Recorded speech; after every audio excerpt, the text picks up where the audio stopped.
Oke, halo guys, selamat datang di film singkat. Pada video kali ini kita akan membawakan cerita dari film Big Hero 6, merupakan film robot-robot yang seru dari studio Disney, mengisahkan mengenai seorang anak yang cerdas dalam mekanik robot, memecahkan misteri sekaligus balas dendam atas kematian kakaknya. Peringatan, video ini akan mengandung full spoiler yang dapat merugikan bagi teman-teman yang belum pernah menonton film Big Hero 6. Dan oke, tanpa banyak curhat, mari kita mulai ceritanya. Cerita ini dimulai dengan diperlihatkan di sebuah kota fiksi bernama San Francisco, sebuah kota modern yang sangat indah. Namun di balik keindahan tersebut ada sebuah tempat tersembunyi yang berisikan pertandingan robot ilegal karena menggunakan uang taruhan sebagai hadiah alias judi. Di sana mereka bertanding menggunakan robot rakitan mereka sendiri. Dengan ada seorang petanding robot bernama Yama, merupakan orang yang sangat jago sampai ditakuti oleh lawannya. Di saat Yama sedang menunggu lawan selanjutnya, ada seorang anak yang datang menantang Yama bertanding robot. Anak tersebut bernama Hiro Hamada. Namun kedatangan Hiro hanya menjadi bahan tertawaan bagi mereka semua. Hiro pun membuktikan keseriusannya dengan menaruh uang taruhan, yang dimana tantangan Hiro pun diterima oleh Yama. Di pertarungan, robot Hiro yang bernama Megabot dengan mudah dihancurkan oleh Yama menjadi 3 potongan. Namun Hiro tidak menyerah dan ia meminta untuk bertarung sekali lagi. Di pertandingan kedua, Hiro mengaktifkan mode tempur dari Megabot, membuat Megabot menjadi robot yang tangguh, sampai Megabot dapat menghancurkan robot Yama dalam sekejap.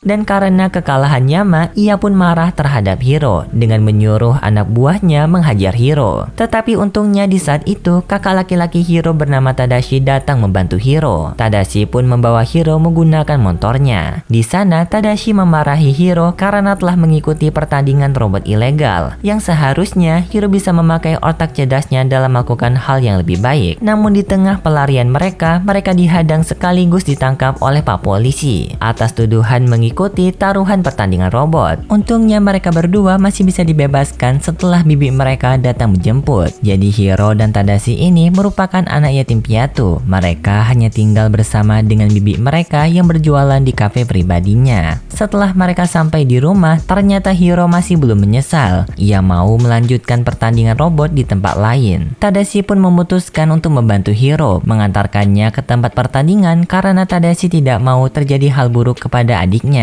Namun ternyata Tadashi mengantarkan Hiro ke tempat kampusnya bernama Institut Teknologi San Francisco dengan alasan ada barang yang mau diambil. Di sana Tadashi juga mengantarkan Hiro ke tempat lab teman-temannya yang begitu banyak sekali barang-barang canggih yang mereka buat. Dimulai dengan teman Tadashi bernama Gogo yang membuat teknologi sepeda elektromagnetik, Wasabi pembuat laser plasma, Honey Lemon ilmuwan sains yang membuat zat kimia keren, dan yang terakhir Fred merupakan seorang maskot dari kampus mereka, namun sangat pandai bersosialisasi, dan ia mempunyai mimpi bermutasi menjadi monster super.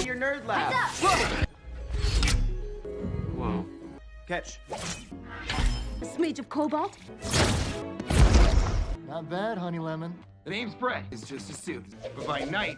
Kemudian Tadashi mengajak Hiro ke labnya untuk menunjukkan robot buatannya, yaitu sebuah robot medis bernama Baymax yang dapat diaktifkan melalui perintah suara apabila mendengar orang kesakitan. Robot Baymax dengan canggih men-scan tubuh Hiro untuk mencari bagian tubuh yang mengalami sakit dengan sangat canggih. Berkat memori dari dada Baymax yang menyimpan 10.000 data medis, Baymax juga diprogram untuk kembali ke tempat istirahatnya apabila pasien yang ia rawat sudah mengatakan puas atas pelayanan yang ia berikan. Di sana Hiro juga bertemu dengan Profesor Callahan, yaitu idola Hiro di dunia perobotan, karena Hiro mempelajari hukum robot melalui buku tulisan dari Profesor Callahan. Seketika itu Hiro sangat menyukai kampus Tadashi. Begitu banyak hal-hal yang keren berada di sana, dan untungnya kampus Tadashi memperbolehkan siapapun masuk ke sana. Namun apabila Hiro bisa membuat Profesor Callahan terkesan dengan temuan Hiro di sebuah pameran yang sebentar lagi akan diadakan. Hiro pun dengan bersemangat ikut serta dalam pameran tersebut, yang dimana ia membuat sebuah robot baru yang berasal dari referensi Megabot miliknya. Pembuatan robot tersebut berlangsung sangat lama, namun untungnya Hiro mendapatkan bantuan dari Tadashi, Gogo, Wasabi, Lemon, dan Fred. Berkat bantuan mereka, robot buatan Hiro telah selesai dibuat sebelum pameran dimulai. Hiro bersama teman-temannya pun datang ke pameran dengan membawa robot buatannya. Namun Hiro kelihatan sangat gugup karena ia tidak pandai tampil di depan umum. Untungnya teman-teman Hiro menyemangati Hiro agar ia lebih percaya diri. Sampai akhirnya Hiro tampil di atas panggung memperkenalkan robot kecil buatannya yang ia namakan sebagai Microbot.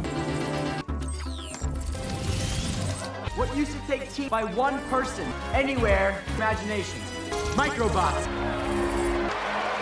Yang dimana presentasi Hiro mengundang banyak sekali penonton yang melihat. Para pengunjung pun sangat kagum melihat Microbot buatan Hiro, sampai menarik perhatian Alistair Gray yang memiliki perusahaan teknologi besar, yang dimana Gray mendatangi Hiro untuk membeli Microbot Hiro. Tetapi di sana Profesor Callahan memujuk Hiro untuk tidak menjualnya karena Profesor Callahan mengetahui sifat asli dari Gray yang hanya mementingkan dirinya sendiri. Hiro pun menyampaikan kepada Pak Gray kalau ia tidak akan menjualnya. Dan setelah itu, Profesor Callahan memberikan surat undangan kuliah kepada Hiro, yang artinya Hiro sekarang telah resmi menjadi mahasiswa kampus. Bibi Cash yang ikut senang mendengar kabar tersebut akan membuat perayaan kecil dengan mentraktir mereka semua di kafe miliknya. Tetapi sebelum itu, Tadashi ingin meminta waktu sebentar kepada Hiro, yang dimana Tadashi mengucapkan ucapan selamat kepada Hiro, dan juga Hiro menyampaikan terima kasih atas dukungan dari Tadashi. Namun di saat itu, tiba-tiba saja alarm kebakaran berbunyi, yang dimana ternyata tempat pameran kebakaran. Banyak sekali orang-orang yang berlarian menyelamatkan diri mereka, dan juga Tadashi diberitahu kalau Profesor Callahan masih berada di dalam. Tadashi pun masuk ke dalam menyelamatkan Profesor Callahan. Tetapi sangat disayangkan tempat pameran tersebut meledak, yang sudah dipastikan Tadashi meninggal akibat kejadian tersebut. Hiro pun mau tidak mau harus mengikhlaskan kepergian satu-satunya saudara yang ia miliki, walaupun hal tersebut sangat sulit. Dan karena Hiro masih sulit melupakan Tadashi, Hiro memutuskan untuk kembali ke hobi pertarungan robot. Namun kaki robot dari Megabot lepas dan mengenai kaki Hiro, yang membuat Hiro kesakitan. Di saat itu, tiba-tiba saja robot Baymax buatan Tadashi aktif karena terpicu dari suara Hiro yang kesakitan. Tetapi Hiro tidak mau diganggu oleh siapapun. Hiro pun memaksa Baymax memasukkannya kembali ke dalam koper. Tetapi hal tersebut sangat sulit, yang membuat Hiro terjatuh di samping kasur. Di bawah sana, Hiro menemukan jaketnya yang masih menyimpan satu buah Microbot, sekaligus menjadi satu-satunya yang tersisa dari kecelakaan kebakaran. Namun anehnya, Microbot tersebut bergerak sendiri. Tetapi Hiro berpikir kalau Microbotnya telah rusak, karena tidak mungkin bisa aktif apabila kontrol pikiran dari Microbot telah menghilang di saat kejadian kebakaran. Baymax yang melihat Microbot tersebut penasaran dan ia mengikuti arah yang ditunjuk oleh Microbot. Hiro yang menyadari kalau Baymax pergi keluar segera mengejar Baymax sampai tiba di sebuah gudang yang telah ditinggalkan. Namun sangat mengejutkannya, di dalam sana mereka melihat kalau Microbot milik Hiro telah dikembangkan oleh orang lain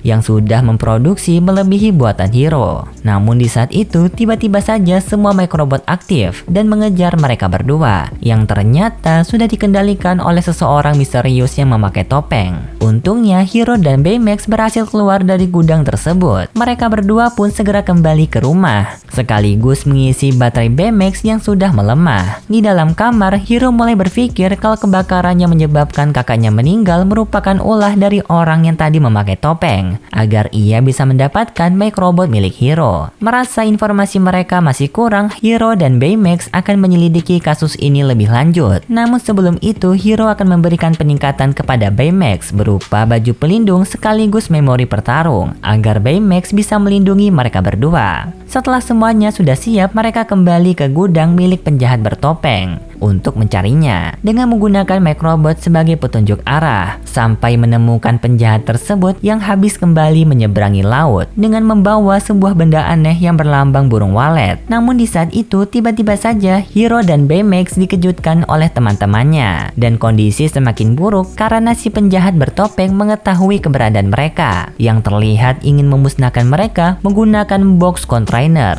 Yang untungnya Baymax mampu menahan box tersebut. Karena melihat kondisi yang semakin gawat, Hiro bersama teman-temannya segera kabur menjauh dari si penjahat bertopeng. Namun si penjahat bertopeng masih mengejar mereka sambil menggunakan Microbot untuk menghentikan mereka. Untungnya berkat kehebatan Gogo dalam menyetir, ia mampu terbebas dari kejaran si penjahat bertopeng. Namun dengan mengorbankan mobil mereka yang tenggelam ke dalam laut. Setelah itu mereka memutuskan pergi ke rumah Fred untuk menghangatkan diri mereka yang kedinginan akibat baju mereka yang basah. Di dalam kamar Fred, mereka semua berdiskusi mengenai si penjahat bertopeng, yang dimana Hiro memberitahu kalau si penjahat bertopeng merupakan penyebab dari kebakaran di pameran dulu, dengan bukti Microbot milik Hiro yang berada di tangannya. Fred menguatkan teori tersebut dengan menunjuk Pak Cray sebagai dalangnya, karena dulu Pak Cray pernah mau membeli Microbot milik Hiro, namun Hiro menolaknya mentah-mentah. Tetapi pendapat Fred sendiri masih belum bisa diterima oleh mereka semua, karena tidak adanya bukti. Untungnya Baymax memberitahu kalau dirinya telah mendapatkan data medis dari penjahat bertopeng, melalui scan yang Baymax lakukan di saat mereka yang tadi sedang dikejar. Hiro yang mendengar itu pun sangat senang, karena mereka masih bisa melacak si penjahat bertopeng menggunakan super scanning yang dapat mencari keberadaan si penjahat menggunakan data medis dari Baymax. Namun sebelum melanjutkan pencarian, Hiro memberikan peralatan bertarung kepada teman-temannya untuk bisa melawan si penjahat dengan alat yang sesuai keahlian mereka, yaitu Lemon senjata reaksi kimia, Gogo sepatu roda elektromagnetik, Wasabi pedang laser plasma, dan yang terakhir Fred memakai kostum monster yang dilengkapi senjata semburan api. Dan juga Baymax diberikan peningkatan berupa kostum yang lebih canggih, serta Baymax diberikan sayap agar bisa terbang. Hiro bersama Baymax pun terbang tinggi mengelilingi kota sampai mendarat di atas balon udara. Kemudian Baymax menggunakan sensor supernya untuk mencari keberadaan si penjahat bertopeng yang berhasil ditemukan di sebuah pulau terpencil. Setelah itu Hiro bersama teman-temannya langsung pergi ke pulau tersebut mencari si penjahat bertopeng. Namun di sana mereka menemukan sebuah ruangan uji coba yang telah hancur berantakan dan ada sebuah komputer CCTV yang masih aktif. Mereka pun melihat video rekaman terakhir dari tempat ini yang ternyata dulu merupakan tempat uji coba teknologi teleportasi milik Pak Cray. Namun di uji coba tersebut gagal akibat terjadi tekanan pada medan magnet yang membuat satu orang wanita menjadi korban dari kejadian tersebut bernama Abigail. Ia terjebak di dalam dimensi teleportasi karena jalan keluarnya telah hancur. Semenjak saat itu, proyek teleportasi milik Pak Cray ditutup oleh pemerintah karena sangat berbahaya. Namun di saat itu, tiba-tiba saja Hiro bersama teman-temannya diserang oleh si penjahat bertopeng. Dengan segera, Hiro meminta teman-temannya bekerja sama menangkap si penjahat bertopeng dengan cara mengambil remote control Microbot, yaitu topeng milik si penjahat. Setelah bekerja keras, akhirnya Hiro berhasil melepaskan topeng si penjahat, yang ternyata si penjahat tersebut adalah Profesor Callahan. Ia selamat dari kejadian kebakaran karena menggunakan Microbot milik Hiro untuk dijadikan perisai, dan Profesor Callahan sendiri tidak peduli dengan pengorbanan Tadashi waktu memasuki gedung kebakaran untuk menyelamatkan dirinya, yang artinya Tadashi telah berkorban sia-sia. Hiro pun sangat marah dan ia mencabut memori medis milik Baymax agar Baymax menjadi robot pemusnah mengakhiri hidup Callahan. Namun teman-teman Hiro tidak setuju dengan Hiro. Mereka pun mencoba menghentikan Baymax dengan memasang kembali memori medis milik Baymax yang membuat Baymax kembali normal. Tetapi Profesor Callahan berhasil selamat dengan mengambil kembali topengnya dan kabur bersama Microbot. Hiro pun marah karena teman-temannya telah menghentikan Baymax dalam menangkap Profesor Callahan. Hiro pun pergi bersama Baymax kembali ke rumahnya untuk memperbaiki Baymax yang telah rusak di bagian alat pelacak. Setelah selesai diperbaiki, Hiro ingin mengambil kembali memori medis milik Baymax agar nanti bisa menghajar Profesor Callahan. Namun memori medis milik Baymax tidak keluar karena Baymax menolaknya. Baymax pun memutarkan video pendek mengenai kakaknya Tadashi waktu pembuatan Baymax, yaitu tujuan Tadashi membuat Baymax untuk membantu banyak orang. Hiro yang melihat video itu pun merasa sangat bersalah atas apa yang telah ia perbuat, karena tadi Hiro telah merubah robot kakaknya menjadi mesin pembunuh, yang tentu saja Tadashi tidak akan suka dengan apa yang dilakukan oleh Hiro. Setelah melihat video tersebut, Hiro Hiro mulai tenang dan ia tidak akan mengulangi kesalahannya. Di saat itu, teman-teman Hiro datang menemui Hiro. Mereka menyampaikan akan membantu Hiro menangkap Profesor Callahan dengan cara yang benar. Kemudian Honey ingin menunjukkan sesuatu kepada Hiro mengenai rekaman video CCTV yang tadi mereka lihat, yang dimana apabila diteliti dengan detail, korban wanita yang terjebak di dimensi teleportasi adalah anak dari Profesor Callahan. Dan sekarang sudah jelas kenapa Profesor Callahan sangat membenci Pak Cray, dan alasan Profesor Callahan memakai robot milik Hiro untuk bisa membalaskan dendamnya terhadap Pak Cray yang telah menghilangkan anaknya. Ternyata benar dugaan mereka. Sekarang Profesor Callahan sudah menangkap Pak Cray dengan membawa mesin teleportasi untuk membuang Pak Cray ke dalam dimensi teleportasi, sama seperti apa yang dilakukan oleh Pak Cray terhadap anaknya Profesor Callahan, yaitu Abigail. Akhirnya Hiro bersama teman-temannya datang menghentikan Profesor Callahan. Namun Profesor Callahan tidak peduli dan ia akan melawan Hiro beserta teman-temannya. Dalam menghadapi Profesor Callahan, Hiro memiliki rencana yang dimana ia meminta teman-temannya berfokus menghancurkan Microbot milik Profesor Callahan menjadi pecahan kecil agar Microbot tersebut tersedot ke dalam mesin teleportasi. Sedangkan Hiro akan mengalihkan perhatian Profesor Callahan. Setelah hampir semua Microbot masuk ke dalam mesin teleportasi, Hiro sekarang bisa mudah menghadapi Profesor Callahan, sampai akhirnya berhasil menghancurkan topeng Profesor Callahan, yang membuat Microbot tidak bisa dikendalikan lagi. Namun masalah mereka masih belum selesai, yang dimana mesin teleportasi kembali kehilangan medan magnet, yang membuat mesinnya masih menyala, sampai pada akhirnya akan meledak karena tidak kuat menahan beban. Namun di saat itu, tiba-tiba saja Baymax merasakan gelombang kehidupan di dalam mesin teleportasi milik anak Profesor Callahan, yaitu Abigail, yang ternyata ia masih hidup. Dengan segera, Hiro bersama Baymax masuk ke dalam portal untuk menyelamatkan anak Callahan keluar dari dimensi portal. Terlihat kalau di dalam sana memiliki pemandangan yang sangat indah, dan di sana juga mereka berhasil menemukan anak Callahan yang sekarang sedang tidak tersadarkan diri. Namun di perjalanan mereka keluar dari sana, Baymax terkena reruntuhan bangunan yang membuat sebagian armor Baymax rusak, termasuk roket pendorong,